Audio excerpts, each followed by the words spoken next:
తప్పుగా అనుకోకండి. ఇప్పుడు కొంతమంది ప్రొడ్యూసర్లు ఉన్నారు, ఈ బజ్ క్రియేట్ చేయడంలో వాళ్ళ పాత్ర కూడా ఉంటుంది. ఫర్ సపోజ్ ఎస్కేఎన్ గారిని తీసుకుంటే మనకి జీవితంలో అమ్మ నాన్న తర్వాత ఎవరైనా హ్యాపీ వ్యాలంటైన్స్ డే. మీరు మరి ఆ దాన్ని ఎలా తీసుకుంటారు? బజ్ కోసం నేనేం చేయాలని అడుగుతాను. సందీప్ కిషన్ గారి గురించి మాట్లాడుకుంటే మోస్ట్ అండర్ రేటెడ్ యాక్టర్స్. మరి ఈ సినిమా తర్వాత ఏమన్నా డెఫినెట్గా సందీప్ గారి కెరియర్లో ఇంత లేట్ అయింది కదా సార్, దానికి రీజన్ ఏంటి సార్? విఎఫ్ఎక్స్ ఏనా? హీరోయిన్కి యాక్సిడెంట్ అయింది 4 months. కావ్య తప్ప మీరు షూటింగ్ యాక్సిడెంట్. కావచ్చు వరకు మన ఫైనల్ 2 part 2 ఇప్పుడు డెఫినెట్గా అడిగాను మా రైటర్ని. Ladies and gentlemen, boys and girls and my dear nibbies and nibbas, welcome to Filmy Focus. నేను మీ ప్రియమైన దర్శన్. నాతో పాటు ఎవరున్నారంటే, సాధారణంగా మనకి ఇండస్ట్రీలో సక్సెస్ఫుల్ డైరెక్టర్స్ ప్రొడ్యూసర్స్ అనగానే కొంతమంది మైండ్లో మెదులుతూ ఉంటారు.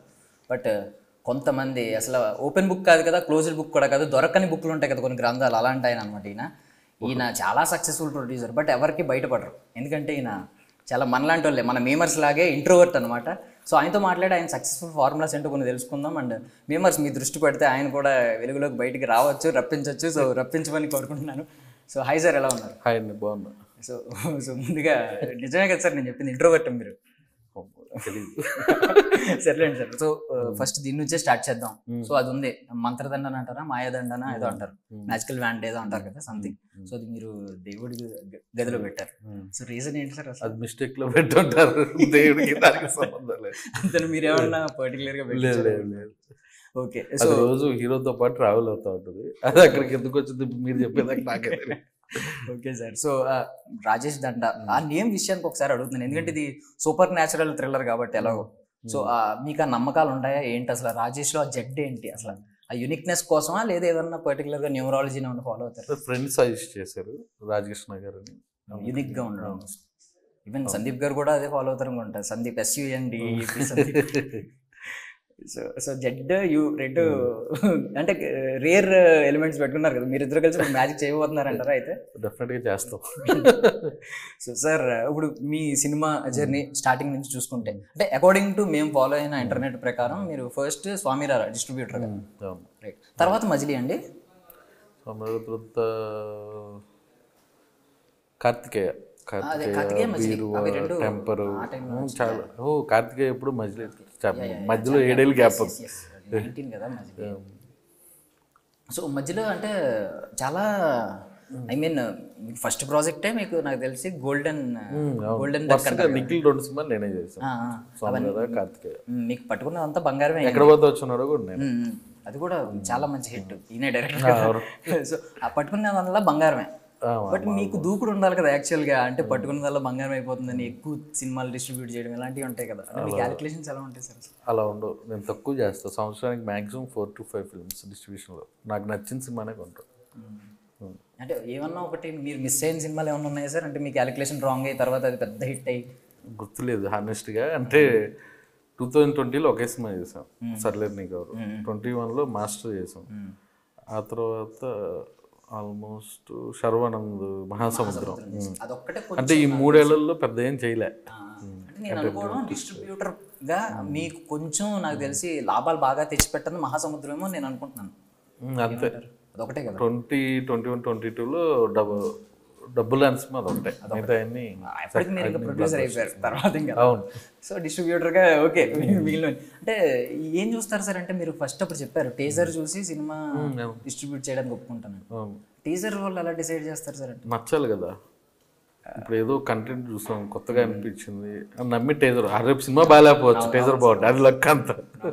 ఇప్పుడు ఫర్ సపోజ్ అంటే నేను జనరల్గా మెన్షన్ చేస్తున్నాను, ఇప్పుడు అజ్ఞాతవాసి టీజర్ చాలా అద్భుతంగా ఉంటుంది. మీకు అది చూడండి, ఒక బ్యాక్గ్రౌండ్ స్కోర్తో, అదే కృష్ణుడి ఆ బ్యాక్గ్రౌండ్ స్కోర్తో చాలా సూపర్ ఉంటుంది, క్రిస్ప్ ఉంటుంది. మరి టీజర్ చూసి కూడా జడ్జిమెంట్ రాంగ్ అవ్వచ్చు కదా సార్? అవ్వచ్చు. టీజర్ అద్భుతంగా ఉండొచ్చు, సినిమా బాగాలేకపోవచ్చు. టీజర్ బాగాలేకపోవచ్చు, సినిమా అద్భుతంగా ఉండొచ్చు. అది మన చేతుల్లో ఉండదు, అట్స్ ప్యూర్ లక్. అది మీకు ఉంది ఆ మ్యాజికల్ లక్ ఏదో అదేదో ఉంది నిజంగా.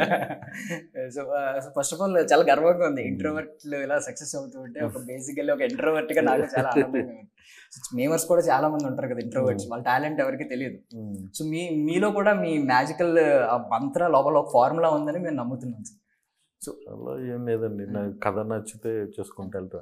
ఓకే, సో డిస్ట్రిబ్యూటర్కి అయితే టీజర్ రిలీజ్ అయిన తర్వాత దాన్ని చూసి నమ్మి టేజర్, ఒక డైరెక్టర్, హీరో, ట్రాక్, ఇంకా దాన్ని బట్టి ఒక క్యాలిక్యులేషన్. ప్రొడ్యూసర్గా అయితే సార్ కథ కథ కథలో కూడా కొన్ని ప్రాబ్లమ్స్ ఉన్నాయి. ఏంటంటే ఇప్పుడు కొంచెం బాగా మాట్లాడేవాడైతే మీకు నెరేషన్లో అద్భుతంగా చూపించగలడు. కొంతమంది పాపం బాగా మాట్లాడలేనివాడు వాడు చాలా మంచి కంటెంట్ అనుకున్నా తడబడతా ఉంటాడు. మీరేమో ఫస్ట్ హాఫ్ చూసి పంపించేస్తారు వెనక, ఫస్ట్ హాఫ్ విన్న తర్వాత అంత ఇంట్రెస్టింగ్ అనిపించలేదు, ఇంకా టైం వేస్ట్ చేసుకోవద్దు పంపించేస్తానండి విన్నాను కదా. సో మరి అది ఆ క్యాలిక్యులేషన్ కూడా రాంగ్ అవ్వచ్చు కదా సార్. అద్భుతంగా నెరేట్ చేసిన వాడు అక్కడ అవుట్పుట్ అంత తీసుకురాకపోవచ్చు. ఓకే, అక్కడ జడ్జిమెంట్ ఎలా తీసుకుంటారు సార్? అతను ఎలా చెప్పినా ఆ కథలో ఏముంది అనేది అర్థమైంది కదా. చిన్నగా చెప్పొచ్చు, ఇప్పుడు మీరు పెద్దగా మాడుతున్నారు, నేను చిన్నగా మాడుతున్నాను, అందులో ఏముంటుంది? ఇది పెద్ద కౌంటర్, ఇది సూపర్ ఐడియా కావాలి. అంటే మీరు వాడి నెరేషన్ స్కిల్స్ కాకుండా మీరు ఆ కథ మీరు అంతే కదా, దాని కంటెంట్. నేను చదవను, చదివితే నాకేం అర్థం కాదు, వింటేనే అర్థమైంది నాకు. ఓకే, సో సార్ అంటే ఇప్పుడు ప్రతి దానిలో మాక్సిమం థ్రిల్లర్స్ ఏమన్నా పర్సనల్ ఇంట్రెస్ట్ సార్? థ్రిల్లర్ ఉంది అంటే మామూలుగా ఇది సూపర్ న్యాచురల్ థ్రిల్లర్ కదా సార్. అంటే ప్రతి ఏ జానరా అయినా దానికి థ్రిల్లర్ ఎలిమెంట్ యాడ్ అవుతుంది.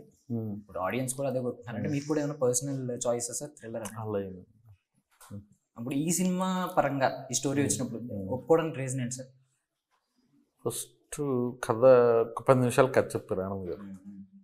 హీరో క్యారెక్టర్ ఇది, ఆ ఊరు ఇది, ఓకే సార్ అని ఇంకా అలా డెవలప్ చేసుకుంటూ ఫుల్ కథ వచ్చింది. అంటే ఫస్ట్ 10 టైం ఎంత ఇస్తారు మామూలుగా ఎవరైనా అడిగి? నేను 2 గంటలు కదండి. స్టార్టింగ్ ఆనంద్ గారు నేను ఫ్రెండ్స్ కాబట్టి ఐడియా చెప్పారు, బాగుంది సార్ అనుకున్నాను. ఇంకా అలా డెవలప్ చేసుకుంటూ ఫుల్ కథ ఒక 3 monthsలో. ఇప్పుడు జనరల్గా కొత్త వాళ్ళు వస్తే సార్ మరి నేను 2 గంటలు కదండి. 2 గంటలు కదండి. ఇప్పుడు అంటే సామాజిక వర్గం మీరు అలాగే అన్నారా సార్? బచ్చుల మళ్ళీ అంతే, నెక్స్ట్ ఇంకొక కథ అయినా అంతే. అరగంటలో చెప్తానంటే అరగంట విని మళ్ళీ ఫుల్ కథ చెప్పమన్నాడు. Okay, so first of all ఈ సినిమా విషయానికి వస్తే నాకే కాదు మామూలు చూసిన ఆడియన్స్ అందరికి గుర్తొచ్చిన సినిమాలు ఏంటంటే దగ్గరలో, అంటే పాతవ కాదు, ఈ దగ్గరలో అయితే ఫస్ట్ ఆఫ్ ఆల్ మీకే చెప్పుంటారు విరూపాక్ష అండ్ మంగళవారం. ఇంకొక సినిమా రీసెంట్గా ఒకటి చూసాను సార్, అది కూడా సక్సెస్ఫుల్ హిట్, పెద్ద హిట్ అయిన సినిమా, మంచి కంటెంట్ ఉన్న సినిమా. సో ఇవి గుర్తొస్తున్నాయి అనమాట జనరల్గా. అంటే మాకైతే సేఫెస్ట్ సినిమా అని అనిపించింది, పక్కా హిట్ అని అనిపించింది ఆడియన్స్గా మేము గెస్ట్ చేసింది అయితే. సో మీకేమన్నా అలాగే సేఫెస్ట్ జానరా అని ఏమన్నా ఉందా సార్? ఈ జానరాలో తీస్తే సేఫ్ ప్రొడ్యూసర్గా? అలా ఏం లేదు, నాకు డిఫరెంట్గా తీయాలి, అంటే రిపీట్ అవ్వకూడదు, జానరా మారాలి. అలా ఏం లేదు. ఇప్పుడు ఫస్ట్ సినిమా సోషల్ డ్రామా, రెండో సినిమా ఫ్యామిలీ ఎంటర్టైన్మెంట్, ఇది ఫ్యాంటసీ, నెక్స్ట్ ఒక పీరియాడిక్లో యాక్షన్ డ్రామా నరేష్ గారితో, నెక్స్ట్ సినిమా చిన్న ఫ్యాంటసీ ఎంటర్టైన్మెంట్. అలా ఎవరు సార్ దానికి అని చెప్పచ్చు? కిరణ్ బోరం గారితో. ఏంటి సార్ జానరా అన్నారు? చిన్న ఫ్యాంటసీ ఎంటర్టైన్మెంట్. అది కూడా నెక్స్ట్ మాత్రం 90s బ్యాక్ డ్రాప్, అది మీరు నాకు తెలిసి 6 months ముందు నుంచి చెప్తున్నారు ఆల్మోస్ట్ అందరికి. ఓకే, సో ఈ సినిమాల విషయం ప్రొడ్యూసర్గా విషయానికి వస్తే ఇట్లు మారేడుమిల్లి అనేది అందరూ నాకు తెలిసి ప్రతి ఒక్కరు అప్రిషియేట్ చేసి ఉంటారు ఆ డేరింగ్కి. అంటే అప్పుడు రెగ్యులర్ జానరా కాదు అది ఆ టైంలో. సో దానికి నాకు తెలిసి చాలా మంది పొగుడు ఉంటారు, గట్స్ కి పొగుడు ఉంటారు చాలా మంది. సో ఆ పొగడ్తలు నచ్చుతున్నాయా? ఇమీడియట్ గా ఒక సినిమా పెద్ద హిట్ కొట్టిన సినిమా సామాజిక వర్గం కలెక్షన్లో, మీకు కలెక్షన్లు మాట్లాడుతూ ఉంటాయి, ఇక్కడేమో కమెంట్స్ వస్తూ ఉంటాయి, మంచి మంచి పాజిటివ్ కమెంట్స్, ఇక్కడ కలెక్షన్లు వస్తూ ఉంటాయి. సో ఇలాంటివి వచ్చినప్పుడు దేన్ని ఎక్కువ ఇష్టపడతా ఉంటారు ప్రొడ్యూసర్గానే చెప్పండి? ఫస్ట్ పేరు కావాలి సార్, పేరు. మంచి సినిమాలు తీస్తున్నారు అనే పేరు కావాలి, ఆ తర్వాత డబ్బు ఆటోమేటిక్గా వస్తుంది డెఫినెట్గా. సో ఇట్లు మారేడుమిల్లి అంటే మీ ఎక్స్పెక్టేషన్స్కి తగ్గినట్టు వచ్చిందా సార్? నాకు ఫుల్ కథ విన్నాను, నేను ఫుల్ కథ విని నాకు బాగా నచ్చి నేనే నరేష్ గారికి డైరెక్టర్ని పరిచయం చేసి ఇచ్చేసాను.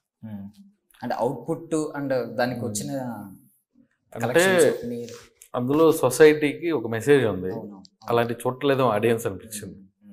కానీ నాకు చాలా కాల్స్ వచ్చినాయి, మంచి సినిమా తీశారు, ఇలాంటి కథ సెలెక్ట్ చేసుకోవాలంటే ఇది ఉండాలి, పేరు వచ్చింది బాగా. బట్ ఓటీటీలో బ్లాక్ బస్టర్ మళ్ళీ సినిమా. ఈవెన్ మీరు ప్రెస్ మీట్లో కూర్చున్నా లేదంటే ఎవరిని ఇంటర్వ్యూ చేయడానికి వచ్చినా ఏ వ్యక్తి అయినా అద్భుతమైన సినిమానే అంటాడు దాన్ని. అవును. Yeah. అవును. సో అంటే తప్పుగా అనుకోకండి, ఇప్పుడు కొంతమంది ప్రొడ్యూసర్లు ఉన్నారు, ఈ బజ్ క్రియేట్ చేయడంలో వాళ్ళ పాత్ర కూడా ఉంటుంది. ఫర్ సపోజ్ ఎస్కేఎన్ గారిని తీసుకుంటే, ఆయన కల్ట్ బొమ్మ ఇచ్చామని ఎలా మైక్ ఇచ్చినట్టు కొన్ని ఉంటాయి. ఆయన ప్రమోషన్ ఓవరాల్ టీం ఎంత ప్రమోట్ చేస్తుందో ఆయన ఒక సెపరేట్ ప్రమోషన్స్ ఉంది. సో బట్ మీరు ఇంట్రోవర్ట్ కాబట్టి మీరు మరి ఆ దాన్ని ఎలా తీసుకుంటారు మీరు, అంటే ప్రమోషన్స్ బజ్ క్రియేట్ చేయడంలో మీ పాత్ర ఎలా ఉంటుంది? ఇంకా అక్కడ దాకా రాలేదండి. సినిమాలు ఆడుతూ ఉంటే ఆటోమేటిక్గా అదే బజ్ వస్తుంది. అంటే ఆబ్వియస్లీ కంటెంట్ అయితే బజ్ తీసుకొస్తుంది, బట్ ఆ పాత్ర ఎప్పుడు తీసుకోబోతున్నారు సార్ మరి? తెలీదు, నాకు తీసుకోవాలని లేదు.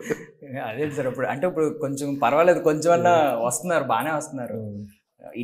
ఇంత సక్సెస్ఫుల్ కెరియర్ ఉంది వెనకాల, అయినా సరే ఇప్పుడే లైట్ గా వస్తున్నారు మాట్లాడడానికి అందరితో. రేర్ గా ఇచ్చేవారు ఇంటర్వ్యూస్ కూడా, బట్ ఆ పాత్ర కూడా తీసుకుంటారేమో కదా సార్? ఏం ఫ్యూచర్లో తెలీదు, యాజ్ ఆఫ్ అయితే నాకు ఇంట్రెస్ట్ లేదు. ఓకే, సో అంటే అప్పుడు బజ్ వల్ల హిట్ అయిన సినిమాలు చాలా ఉన్నాయి సార్, క్యాష్ చేసుకున్నాయి. ఫర్ సపోజ్ మీకు example baby, pure buzz, collections బాగా వచ్చినాయి. మేము ఫేమస్ లాంటి ఒక సినిమా వచ్చింది, మొత్తం బజ్ వాళ్ళు ఒక డిఫరెంట్ ప్రమోషన్స్ చేసుకున్నారు, దానివల్ల బాగా క్యాష్ చేసుకున్నారు. బికాస్ ఇందాక మీరు చాలా ఛానల్స్ చెప్తున్నారు ఏమని, ఓటీటీకి వచ్చేస్తున్నాయి 3 weeks 4 weeks లాగా. మరి బజ్ కూడా ఈ రోజుల్లో అవసరం కదా సార్? అంటే బజ్ కోసం నేనేం చేయాలని అడుగుతున్నా మీరు? అది చేయలేనని మీరేం చేయాలనుకుంటున్నారని నేను అడుగుతున్నాను. నేను చేస్తే ఇంకా బజ్ అది ఇంకా రాలా, నాకు ఆ స్టేచర్ రాలా. వచ్చినప్పుడు ఆటోమేటిక్గా వస్తుంది అది, దానికోసం పాకులు అడగదు కదా. సో మీరు చేసేది ఏంటంటే ప్యూర్ అంటే మంచి కంటెంట్ ఎక్కడ ఉందనేది ఫైండ్ అవుట్ చేయడంలో మీ పాత్ర ఉంటుంది, అంతే కదా? డెఫినెట్గా. ఓకే, సో సందీప్ కిషన్ గారి గురించి మాట్లాడుకుంటే, ఆయన అందరూ అనుకునేది మోస్ట్ అండర్ రేటెడ్ యాక్టర్స్. ఆయన ఎంత డిజర్వ్ చేయాలో అంత ఇంకా రావట్లేదు. బికాస్ ఆయన యాక్టింగ్ స్కిల్స్ గురించి ఎప్పటి నుంచో తెలుసు, even 90s kids 20s kids అందరికీ తెలుసు. సో మరి ఈ సినిమా తర్వాత ఏమన్నా ఆ డిజర్వింగ్ వస్తుంది అంటారా ఫేమ్? ఆయనకు హిట్ వస్తుందా అని అడుగుతున్నారా? అంతే, డెఫినెట్గా వస్తుంది. ఇండైరెక్ట్ గా డెఫినెట్గా, అదే డైరెక్ట్ గా అడగచ్చు కదా. ఇప్పుడు మీరు కూడా నాన్ లీనియర్ స్క్రీన్ ప్రతి సినిమాకి అదే కష్టపడతాడు, ఈ సినిమాకి ఆ కష్టానికి ఫలితం వస్తుంది. డెఫినెట్ గా సందీప్ గారి కెరియర్ లో ఒక బ్లాక్ బస్టర్ సినిమా ఇది. ఈవెన్ ఎక్కడికి పోతావు చిన్నవాడ కూడా మమ్మల్ని అందరినీ షాక్ చేసింది సినిమా. అంటే మీరు చూసారా సార్? మిమ్మల్ని కూడా షాక్ చేసింది సార్ సినిమా. కంటెంట్ వైజ్ ఒక కొత్త క్రియేటివ్ అనిపించింది, కొత్త పాయింట్ అనిపించింది. సో ఇది కూడా దాంతో కంపేర్ చేస్తున్నాను నార్మల్ గా, ఎందుకంటే డైరెక్టర్ సేమ్ కాబట్టి. ఇది కూడా మీకు ఆ ఫీల్ వచ్చిందా? కొత్త పాయింట్ ఇది ఖచ్చితంగా. అవును, డెఫినెట్ గా థియేటర్కల్ ఎక్స్పీరియన్స్ ఫిల్మ్, పక్కా థియేటర్కల్ ఎక్స్పీరియన్స్. సో ఆల్రెడీ మీరు ఈ సాంగ్ రిలీజ్ చేసి బజ్ క్రియేట్ అయ్యింది నాకు తెలిసి చాలా మంత్స్ అయిపోయింది. 9 months 10 months సార్? ఆ సాంగ్ 11 months, 1 year అయిపోతుంది అయితే ఆల్మోస్ట్. మరి ఆ బజ్ ఆ టైంలో క్రియేట్ అవుతూ ఇంత లేట్ అయింది కదా సార్, దానికి రీజన్ ఏంటి సార్? అసలు విఎఫ్ఎక్స్ ఏనా? మధ్యలో హీరోయిన్ కి యాక్సిడెంట్ అయింది 4 months. ఎవరికి సార్? కావ్య తప్పరికి. అయ్యో, వేరే షూటింగ్ లో యాక్సిడెంట్ అయింది, అలా డిలే అవుతూ వచ్చింది. బట్ ఆ సినిమా ఆ పాట రిలీజ్ అయ్యి అంత గ్యాప్ రావడం కూడా ఇవాళ మంచిది అనిపిస్తుంది. ఎవరు ఆ పాట మర్చిపోలేదు. ఈవెన్ 100 million దాటేసింది కదా సార్, ఆల్రెడీ 110 million వచ్చినట్టు. ఇన్స్టాగ్రామ్ లో అయితే మనం కౌంట్ చేయలేమేమో. 10 lakhs అబోవ్ రీల్స్ వచ్చినాయి, నిజమే చెప్తున్నాను. అసలు మెమరబుల్ లేదు.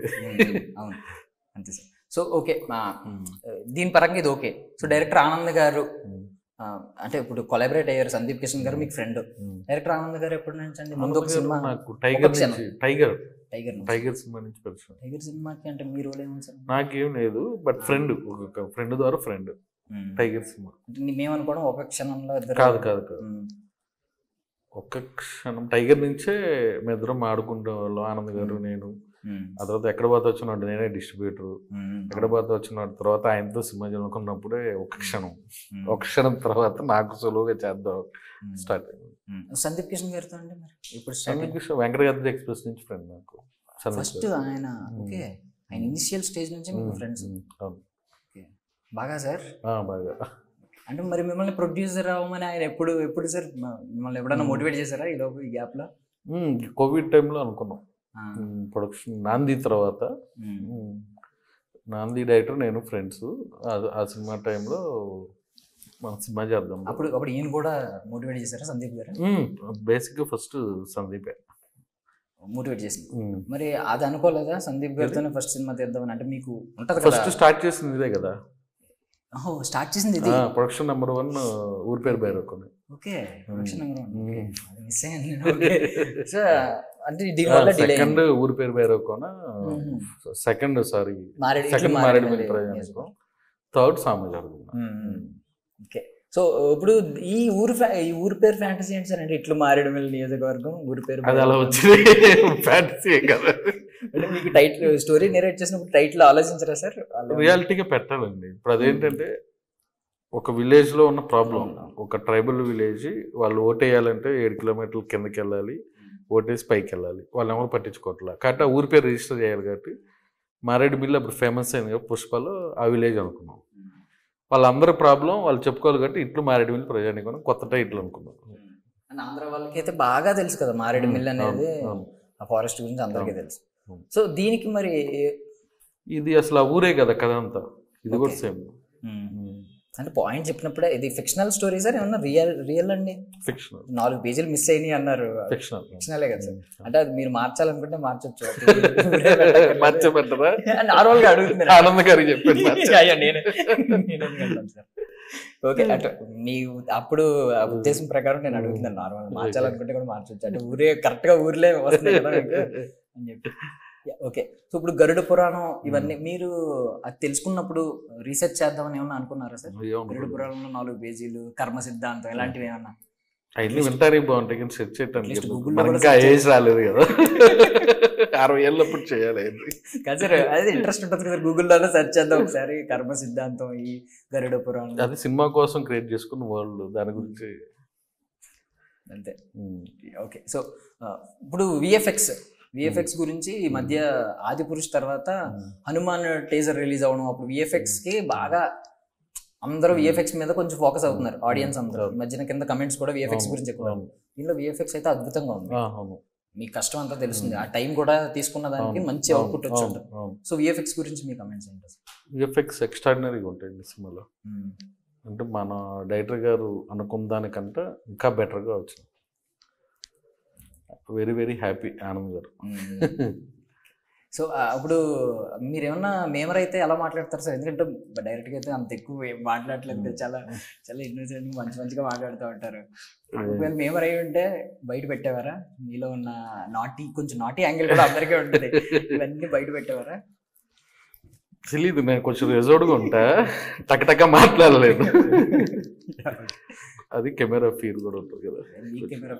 ఉంది ఇప్పుడు పాత మీరు కొన్న కెమెరాలు ఇవన్నీ. ఓకే, సో ప్రొడ్యూసర్ గా ఒక మాట చెప్తాను నార్మల్ గా, అంటే దీంతో కంపేర్ చేస్తున్నాను అనుకోకండి మామూలుగా, ఎందుకంటే సినిమా అంటే అందరికీ ప్రేమ, సినిమా అన్నం పెడుతుంది ఇవన్నీ.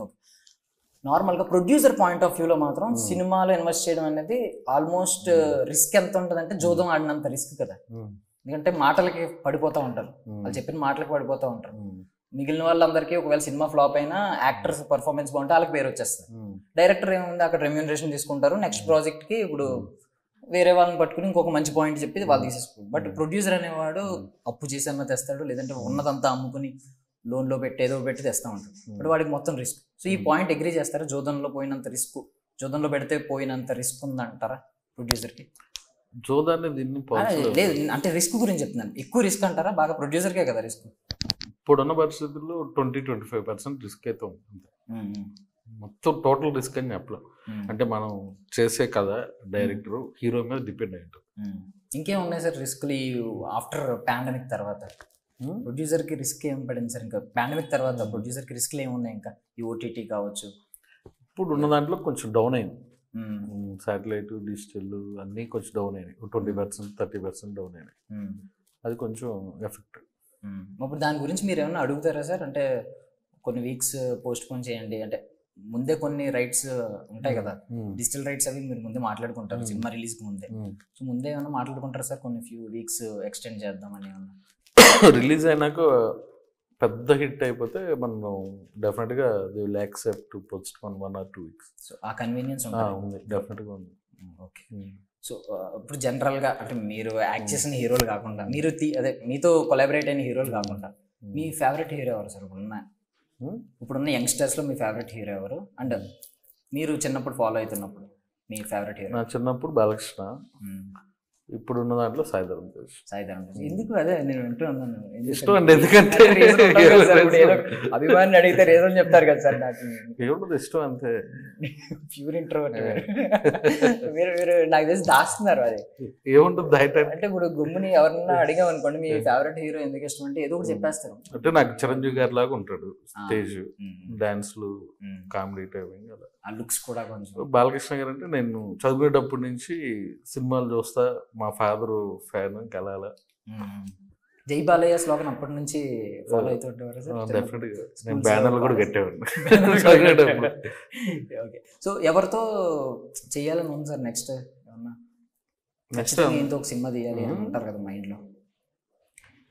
అందరూ యంగ్ హీరోలతో సినిమాలు చేయాలనుందండి. సేఫెస్ట్ ఆన్సర్, సేఫెస్ట్ ప్రొడ్యూసర్ లేదు, సాయంత్రం తెలుసు చేయాలని ఇందాక ఆల్రెడీ అన్నిట్లో అదే చేస్తే బాగోదు. వెంటనే సాయంత్రానికి ఫోన్ వస్తుందేమో. సో ఇంకొకటి ఇంక ఎండ్ చేసే ముందు, వ్యాలంటైన్స్ డే రోజు ప్రీమియర్ లేస్తున్నారు అంటే సినిమా మీద మీ ప్రేమ చాటుకోవడానికా ఏంటి అసలు? అవును, మరి లవర్స్ కి మన సినిమాలో పాట ఉంది కదా, 2 పాటలు ఉన్నాయి, వాళ్ళు సెలబ్రేట్ చేసుకుంటారు. నా వల్ల కాదే బొమ్మ, అది కూడా పెద్ద మంచి బాగా అయింది. సో అంటే వాటి గురించేనా ఇంకేమన్నా? వ్యాలంటైన్స్ డే రోజు ప్రత్యేకంగా ఏంటంటే 2 days ముందే వేద్దాం అనుకున్నాం. వ్యాలంటైన్స్ డే రావటం అయితే చాలా ముందు రోజు 5 days ముందే. బట్ ఇప్పుడు ఎలా ప్లాన్ చేసుకొచ్చారు అంటే మీకు రివ్యూస్ వస్తూ ఉంటాయి బయట, మీరు టూర్కి వెళ్ళొచ్చు. ఇప్పుడు కూడా అలాగే కొన్ని ఒక 4-5 days నుంచి ప్లాన్ చేసుకొచ్చారు అసలు?